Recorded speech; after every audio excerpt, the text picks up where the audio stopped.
Kashmir files के बाद जिस फिल्म से बहुत ज़्यादा नाराज़ हैं, परेशान हो रहे हैं, वो है the Kerala story. Kashmir files को लेकर कहा गया था कि ये फिल्म कश्मीर के लोगों की छवि खराब करती है, समाज में नफरत पैदा करती है, सांप्रदायिक सौहार्द बिगाड़ती है, एजेंडा है, मुसलमानों को टारगेट करती है, सब कहा गया था ना। सेम टू सेम स्क्रिप्ट है, कुछ नहीं बदल रहे, सेम वही स्क्रिप्ट अब द केरल स्टोरी के लिए भी पढ़ी जा रही है कि ये फिल्म केरल के लोगों की छवि खराब करती है, समाज में सांप्रदायिक सौहार्द बिगाड़ती है, मुसलमानों को टारगेट करती है। और अब कश्मीर फाइल्स की तरह सेम स्क्रिप्ट पढ़ी जा रही है, द केरल स्टोरी को भी अब बैन करने की मांग की जा रही है। दोनों बातों में एक चीज कॉमन है, जब जब हिंदुओं के साथ क्रूरता का सच सामने आता है ना, तब तब कुछ लोगों को सामाजिक सद्भाव खतरे में नजर आने लगता है। यह बात कॉमन है। कश्मीर फाइल्स ने बताया था कि 1990 के दौर में कैसे कश्मीर के अल्पसंख्यक वर्ग हिंदुओं से इसलिए हैवानियत हुई क्योंकि मस्जिदों से धमकियों के बावजूद वो ना तो मुसलमान बनने के लिए तैयार थे और ना ही कश्मीर छोड़ने के लिए। और कश्मीर फाइल से पूरी तरह हैरान परेशान लोगों को द केरला स्टोरी से झटके लग रहे हैं, क्योंकि इस फिल्म में भी जिस तरह कश्मीर फाइल्स में हिंदुओं से हुई क्रूरता को दिखाया गया था, उसी तरह इस फिल्म में भी हिंदू बेटियों के साथ हो रही क्रूरता को दर्शाया गया है। इस फिल्म में केरल के लव जिहाद का सच बताने का दावा किया जा रहा है। केरल में लेफ्ट गठबंधन की सरकार है, इसको समझिएगा बहुत ध्यान से। केरल में लेफ्ट गठबंधन की सरकार है और विपक्ष में है कांग्रेस गठबंधन। रूलिंग लेफ्ट है, ऑपोजिशन जो है वो कांग्रेस है। और इन दोनों पार्टियों ने देश में हर जगह बीजेपी के खिलाफ हाथ मिलाया हुआ है, सिवाय केरल के। यानी कि केरल में ये दोनों पार्टियां एक दूसरे के विरोध में हैं, लेफ्ट और कांग्रेस। सिर्फ केरल में ऐसा होता है। लेकिन द केरला स्टोरी ने, यानी कि केरल फाइल्स ने, दोनों विचारधाराओं को एक मंच पर ला दिया। केरल में भी दोनों ही पार्टियां चाहती हैं कि ये फिल्म रिलीज ना हो, यानी कि कश्मीर फाइल्स की तरह केरल फाइल्स को भी झूठ बताकर पाबंदी लगाने की मांग की जा रही है। सीपीआईएम और इंडियन यूनियन मुस्लिम लीग ने मांग की है कि इस फिल्म की रिलीज को रोक दिया जाए, क्योंकि ये फिल्म केरल का अपमान करती है। वही पुरानी वाली स्क्रिप्ट है, सेम, कुछ भी नया नहीं है। कांग्रेस ने तो एक कदम आगे बढ़ते हुए ऐसी फिल्म पर बैन लगा देना चाहिए जो अंतर्राष्ट्रीय स्तर पर राज्य की छवि खराब करती हो, केरल को लेकर झूठे दावे करती हो। वैसे फैक्ट है ये सब, लव जिहाद और उसका ISIS कनेक्शन और ये सब आगे बताएंगे आपको। ये NIA को भी जांच सौंप दी थी, सुप्रीम कोर्ट ने भी बोला था कि इसकी जांच होनी चाहिए। ये सब फैक्ट है। और ये फिल्म मुस्लिम समुदाय पर आरोप लगाकर RSS के एजेंडे को ध्यान में रखकर बनाई गई है। ये सब आरोप लगाया जा रहा है कि इस फिल्म को बैन कर दो, रिलीज मत होने दो। फिल्म अभी आई नहीं है, आने से पहले ही। अब अभिव्यक्ति की आजादी वाले लोग पता नहीं कहां छिप जाते हैं। यानी कि द केरला स्टोरी के विरोध में वही बातें की जा रही हैं जो कश्मीर फाइल्स के विरोध में कही जा रही थी। रिलीज से पहले केरल फाइल्स को झूठा, सांप्रदायिक नफरत फैलाना, एजेंडा, फिल्म, वो सेम वर्ड्स आपको भी रट गए होंगे। वही हिंदू मुस्लिम एकता को नुकसान पहुंचाने वाली फिल्म बताया जा रहा है, सब कुछ कहा जा रहा है। पहले आपको फिल्म से जुड़े कुछ राजनीतिक बयान सुनाते हैं, फिर आपको बताएंगे कि फिल्म द केरला स्टोरी में क्या क्या दावे किए गए हैं, कितने सच्चे हैं, कितने झूठे हैं, सच है नहीं है, पूरा आपको बताएंगे। पहले दावे सुनिए। ट्रेलर कंडू। ये फिल्म केरल की जमीन में नफरत के बीज बोने के लिए संघ परिवार का एजेंडा है। संघ परिवार लोगों को बांटना चाहता है, लड़ाना चाहता है। फिल्म में किस आधार पर कहा गया है कि 32,000 महिलाओं को ISIS में भर्ती किया गया?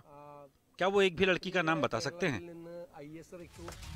अब देखिए, फिल्म द केरला स्टोरी, यानी कि केरल फाइल्स आप कह सकते हैं इसको, कश्मीर फाइल्स के बाद लव जिहाद और गैर मुस्लिम बेटियों को लव जिहाद के रैकेट में फंसाने की कहानी है। यह कहानी सच है, सच के करीब है, या सिर्फ एक कहानी है, कपोल कल्पना है? ये सब बातें हम आपको कुछ आंकड़ों के जरिए बताएंगे। लेकिन सबसे पहले आपको जानना चाहिए कि लव जिहाद के जिस सच को लेकर यह फिल्म बनी है ना, वो शब्द लव जिहाद आया कहां से? लव जिहाद जो सुनते हैं आप, जिस लव जिहाद को लेकर देश के कई राज्यों में सख्त कानून बन चुके हैं, उसी लव जिहाद को लेकर हमारे देश के बारूदी बुद्धिजीवी कुछ कहते हैं कि ये तो झूठ है, कपोल कल्पना है, होता ही नहीं है, लव जिहाद तो है ही नहीं, एग्जिस्ट नहीं करता, लव जिहाद तो एक मजहब के खिलाफ एजेंडा है, कहते हैं ना। लेकिन आप जानकर हैरान रह जाएंगे कि लव जिहाद शब्द का जन्म ही केरल से हुआ। 2005 में भारतीय कम्युनिस्ट पार्टी के संस्थापक सदस्य और पूर्व मुख्यमंत्री BS अच्युतानंदन ने सबसे पहले लव जिहाद शब्द का जिक्र किया था।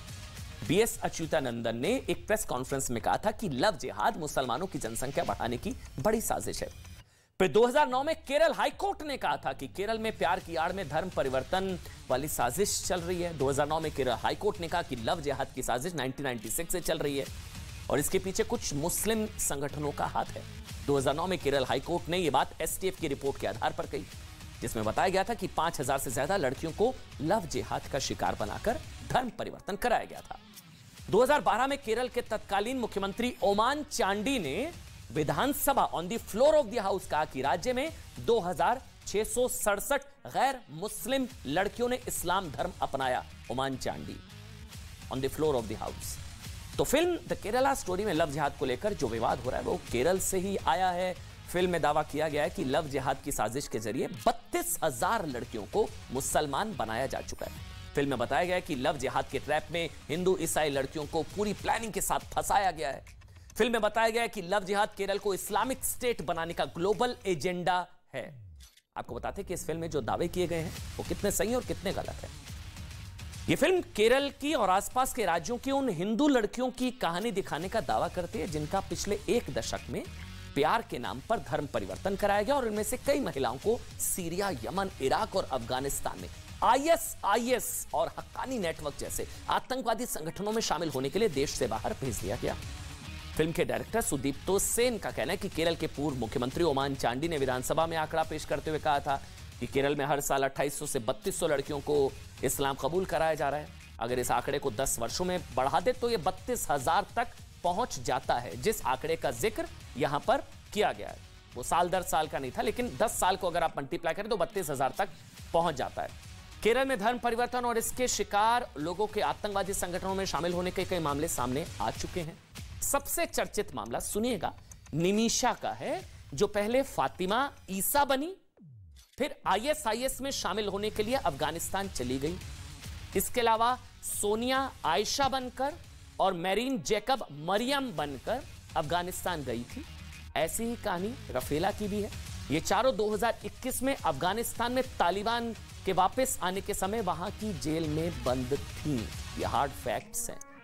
2019 में श्रीलंका में हुए सिलसिलेवार बम धमाकों के तार भी केरल से जुड़े थे। तब श्रीलंका की सेना के कमांडर ने दावा किया था कि फिदायीन हमला करने वाले आतंकवादियों को केरल और कश्मीर में ट्रेनिंग मिली थी।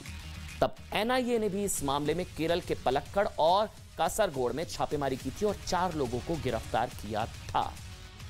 25 मार्च 2020 को अफगानिस्तान की राजधानी काबुल में एक गुरुद्वारे में आतंकवादी हमला हुआ था जिसमें 25 सिख मारे गए थे। जिन आतंकवादियों ने हमला किया था उसमें से एक के केरल से होने की बात सामने आई थी। केरल से जो इस्लामिक स्टेट खुरासान प्रोविंस का आतंकवादी था और आईएसकेपी में उसे अबू खालिद अल हिंदी के नाम से जाना जाता था, उसका असली नाम मोहसिन था और वो केरल के कासरगोड का रहने वाला था। केरल से अब तक सैकड़ों नागरिकों के आईएसआईएस जैसे आतंकवादी संगठनों में शामिल होने की बात सामने आती रही है। ये फैक्ट है। 2014 में भारत के 17 लोगों के आईएसआईएस में शामिल होने गए थे। इनमें से ज्यादातर केरल के थे। 2016 में भी जब भारत के 26 लोग आईएसआईएस से जुड़े तो पता लगा उनमें से भी कई केरल के और इनमें महिलाओं और बच्चे भी शामिल थे। यानी कि इस बात से कोई इंकार नहीं कर सकता है कि केरल पिछले कुछ वर्षों से जिहादी गतिविधियों का हॉटस्पॉट बना हुआ है और इन जिहादी गतिविधियों को वहां के राजनीतिक इकोसिस्टम, कट्टरपंथी ताकतों और पीएफआई जैसे कट्टर इस्लामिक संगठनों का समर्थन हासिल है। और अब जाते जाते एक बार जल्दी से आज का इतिहास बता देते हैं।